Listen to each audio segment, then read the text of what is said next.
Mas aí, você por acaso conhece algum monstro gigante que gerou mais ódio do que aquele Zilla lá de 1998? De longe, essa é uma das versões do Godzilla que o público mais odeia, mas o negócio é que hoje a gente não vai conversar sobre se ele presta ou não. Isso aí todo mundo já sabe. A questão desse vídeo aqui é outra. Afinal, e se o Zilla existisse dentro do Monsterverse? Será que ele conseguiria viver num universo onde tem dragão de 3 cabeças, um mamaco gigante com um machado de energia e um Godzilla evoluído com um raio atômico capaz de derreter a crosta terrestre? É isso que a gente vai ver agora nesse vídeo de hoje. Vamos nessa! Eu sou Eric Brelay e sejam muito bem-vindos a mais um vídeo. E é o seguinte, galera, a primeira coisa que a gente tem que falar aqui é um pouquinho sobre a origem dessa criatura, porque isso importa muito mais do que parece na hora de analisar o poder dela. O filme começa lá nos anos 60 com testes nucleares franceses na Polinésia. É radiação pra todo lado, galera, e parte dessa radiação acaba atingindo alguns ovos de iguana marinha. Décadas depois nasce um animal completamente diferente de tudo que existia antes. Um predador mutante que cresce sem parar até atingir mais de 50 metros de altura. E aí, já nos anos 90, começam os primeiros sinais. A gente vê barco sendo destruído no Pacífico, rastros gigantes de garras e um sobrevivente japonês que só consegue murmurar Gojira antes de desmaiar. Ou seja, de fato, o bichão tá vindo. O governo americano acaba entrando em cena, chama um biólogo especialista em efeitos de radiação em animais, monta uma equipe com militares e até um esquadrão secreto francês. E aí eu acho que eu não preciso nem dizer que começa uma verdadeira corrida contra o tempo. O monstro atravessa o Panamá, deixa um rastro de destruição pelo Caribe e aparece em Nova York numa cena que até hoje eu particularmente acho muito boa. Só que aí acaba vindo uma grande virada, gente. Afinal, esse Gojira, ele não escolhe Nova York à toa. Ele escolhe esse lugar porque lá ele quer se reproduzir. Eles descobrem um ninho dentro do Madison Square Garden com centenas de ovos. E aqui acaba entrando um detalhe muito importante, porque a gente acaba descobrindo que esse Zilla é na verdade uma fêmea, pois é. E além disso, como eu disse, ela vai botar os seus ovos, então ela tá grávida. E segundo a própria história do filme, aquelas criaturas seriam suficientes para superpopular o planeta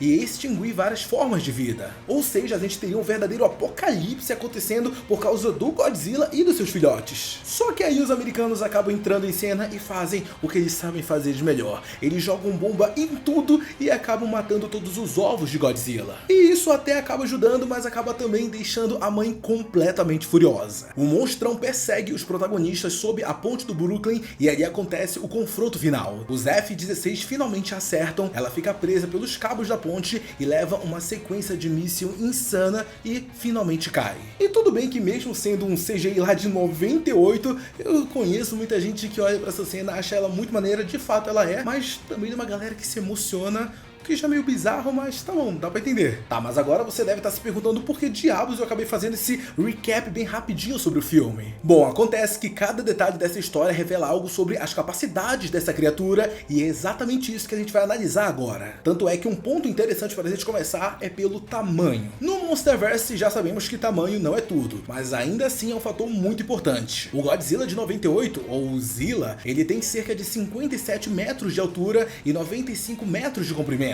Agora, compara isso com o Godzilla do Monsterverse, que tem 119 metros e algo em torno de 100 mil toneladas. A diferença de peso chega a ser absurda, coisa de aproximadamente 200 vezes. E isso não é uma luta equilibrada, é praticamente um gato lutar contra um elefante. Só que ao mesmo tempo, o Zilla não seria o menor kaiju existindo dentro desse universo. O Screwdevil, por exemplo, ele tem cerca de 29 metros. Já os Skullcrawlers, eles são menores e ainda mais compactos. Aí existem titãs secundários que são abaixo dos 100 metros, como é o caso do Matusalém, que tem 98 metros, e a própria Scala com 103. Ou seja, o Zilla entraria meio que como um titã intermediário. Ele não seria pequeno, mas ele também não seria peso pesado, entendeu? Tá, mas agora vamos falar de algo que realmente se destaca no Zilla, que é a sua velocidade. E aqui a coisa muda bastante. Esse bicho ele consegue desviar de mísseis em um ambiente urbano, fazer curvas entre prédios em alta velocidade, desaparecer no metrô e reaparecer em outro ponto na cidade, mesmo antes dos militares entenderem o que aconteceu. Estimativas colocam a velocidade dele entre 500 a 1000 km por hora. Em termos de comparação, sabemos que a maioria dos titãs do Monsterverse são um bando de brutamontes que se garante só no tamanho. Eles não foram feitos para se esquivar, eles foram feitos para aguentar as porradas. Já o Zilla é o oposto disso. Ele é um predador ágil construído para atacar e escapar. Em termos de mobilidade, ele provavelmente supera a maioria dos titãs grandes. deles. Só que aí a gente acaba entrando no maior problema de toda essa história referente ao Zilla, que é a resistência, e aqui a diferença ela é absurda. No mesmo universo onde existem criaturas que sobrevivem a explosões nucleares, que regeneram tecido quase que instantaneamente e que absorvem radiação como fonte de energia, o Zilla ele morre por um míssil convencional. No filme de 98 dá pra ver claramente que até artilharias de tanque já faz ele sentir. Quando acertam ele no ponto, ele sai ferido e precisa fugir. E lá no final do filme, quando ele tá preso lá nos cabos da ponte, alguns mísseis são mais do que o suficiente para acabar com tudo. Agora compara isso com o Monsterverse, onde a gente tem o Godzilla absorvendo uma bomba nuclear e ficando mais forte, o Kong apanhando e levantando de novo, o Rodan saindo de um vulcão em erupção como se não fosse nada. Gente, a diferença é absurda. Tá, mas beleza, vamos então pro que realmente interessa. O fato mesmo é que se o Zilla cruzar o caminho dos titãs principais, já era, fim de jogo. Contra o Godzilla, ele seria desintegrado. Contra a Shimu, congelado em segundos. O Rodan fritaria ele com o calor das suas asas. O Ghidorah simplesmente iria obliterar ele. E eu acho que eu não preciso nem falar o que o Mechagodzilla seria capaz de fazer com o coitado, né? Só que calma aí, meu chapa, porque existe um pequeno detalhe que com certeza você está esquecendo e que muda completamente toda essa análise que eu acabei de fazer, que é sobre a inteligência do Zilla. Pois é, muitos de vocês não lembram, mas o Zilla ele aprende durante o combate, ele percebe padrões de ataque, ele usa os prédios como escudo, faz os militares atirarem uns nos outros, evita armadilhas e escolhe Nova York estrategicamente como ambiente de reprodução. E isso que eu tô falando não é só instinto, é um comportamento tático. E nesse ponto sim, ele acaba ficando acima da maioria dos titãs do Monsterverse, porque muitos simplesmente avançam sem pensar.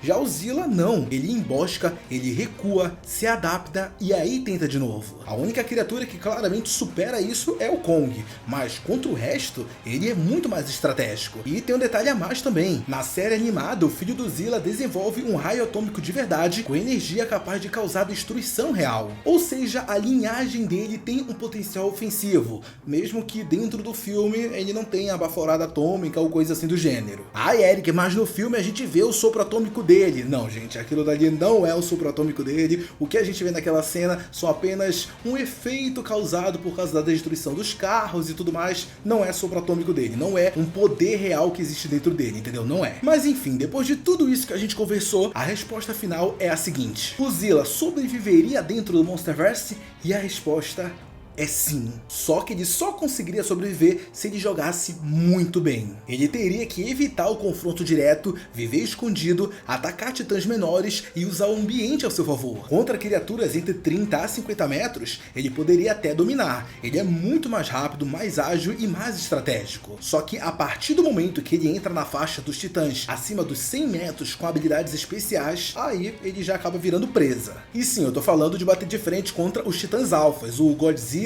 o Kong, o Ghidorah, a Shimu. Ele simplesmente não teria chance com eles. Ou seja, ele poderia existir sim dentro do Monsterverse, só que como um predador secundário. Ele teria que viver nas sombras, sobrevivendo sem nunca realmente dominar todo um ecossistema. Tá, mas agora eu quero saber de vocês. E aí, você acha que o Zilla, ele teria sim essa sagacidade, né, essa inteligência suficiente para quando ele visse uma criatura muito maior do que ele dentro do Monsterverse, ele falava, ó, com esse aqui eu não vou brigar não? Ou você acha que uma hora ou outra ele ia falar, quer saber, eu vou pra porrada assim, e acabaria indo de F? Quero muito saber a opinião de vocês sobre isso, então comenta aqui. Muito obrigado a você que assistiu esse vídeo até aqui, ó, não sai desse vídeo antes de deixar seu like, isso ajuda muito o canal e ajuda cada vez a gente subir ainda mais de inscritos. Estamos quase chegando aos 800 mil inscritos e você precisa fazer parte disso, né? Bom, muito obrigado a você que assistiu esse vídeo até aqui, um beijo, abraço e até o próximo vídeo. Tchau!